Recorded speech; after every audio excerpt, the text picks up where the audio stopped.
दोस्तों देखा जाता है कि म्यूचुअल फंड्स के रिटर्न ना कभी स्ट्रेट लाइन रिटर्न्स नहीं होते हैं, ये अप्स एंड डाउन्स वाले रिटर्न होते हैं। ज्यादातर हमने देखा है कि मार्केट 5 से 6 सालों में आपके पैसे डबल कर देता है। अगर मैं पिछले 25-30 सालों का 5 ईयर का रोलिंग रिटर्न निकालता हूं तो मैं देखता हूं कि मार्केट ने एवरेज में आपको 14 साढ़े 14% का 5 साल का रिटर्न बना करके दिया एवरेज। खराब से खराब समय में 5 साल बाद आपने रिटर्न देखा -1.5% और अच्छे से अच्छे साल में ऐसा भी देखा गया कि 5 साल के बाद आपने 47% का कंपाउंडिंग रिटर्न भी बनाया है। लेकिन अगर मैं एवरेज की बात करूं तो पिछले 25-30 सालों में देखा गया है कि एवरेज एक इन्वेस्टर ने 5 साल अगर बने रहा तो उसका रिटर्न बनता है 14.5%, जिसका मतलब 5 साल में वो अपने पैसे डबल कर लेता है। अब दोस्तों एफडी और म्यूचुअल फंड में डिफरेंस क्या है कि जहां एक इन्वेस्टर एफडी में अगर 7 या 7.5% का रिटर्न बनाता है तो उसका रिटर्न स्ट्रेट लाइन का होता है। इसका मतलब ईयर 1 में भी वो 7.5 बनाएगा, ईयर 2 में भी 7.5 बनाएगा और ईयर 5 में भी 7.5 बनाएगा। लेकिन अगर हमारे म्यूचुअल फंड ने अगर आपको 14.5% का रिटर्न बना के दिया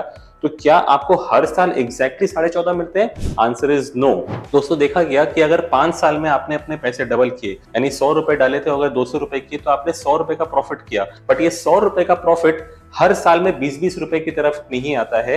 देखा जाता है कि कोई एक साल में मार्केट आपको शायद 50% का रिटर्न बना के दे देता है, तो वही कोई एक खराब साल आता है जब मार्केट आपको -20% रिटर्न बना के देता है। ऐसा भी समय आता है जब मार्केट एक ही रेंज में घूमता रहता है जहां आपको शायद +5% या -5% रिटर्न बना के देता है। तो बोलने का मतलब ये है कि this entire package of you getting let's say 100 rupees return in 5 years time, जो ऐसा बना है, देखा जा रहा है कि शायद पहले साल या दूसरे साल आपने +50% का रिटर्न बनाया और शायद पहले साल या दूसरे साल आप -20% का रिटर्न भी बना सकते हो। तो दोस्तों इतना कहना मुश्किल है कि आपके तकदीर में पहला साल वो +50 वाला साल होगा कि पहला साल -20 वाला साल होगा। But considering the economic cycles, जहां एक बूम फेज बस्ट फेज आता है, आप मान के चलिए कि इन 5 सालों के पीरियड के अंदर में एक अच्छा साल जरूर आएगा और एक खराब साल जरूर आएगा। तो इसलिए मैं कहूंगा कि अगर आप म्यूचुअल फंड्स में इक्विटी इन्वेस्टमेंट्स अगर आप करते हो तो कम से कम 5 साल के समय के अनुसार आप इन्वेस्टमेंट करिए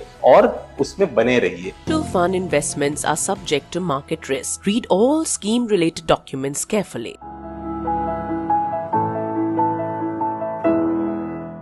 Mutual fund investments are subject to market risk. Please read the offer document carefully before investing.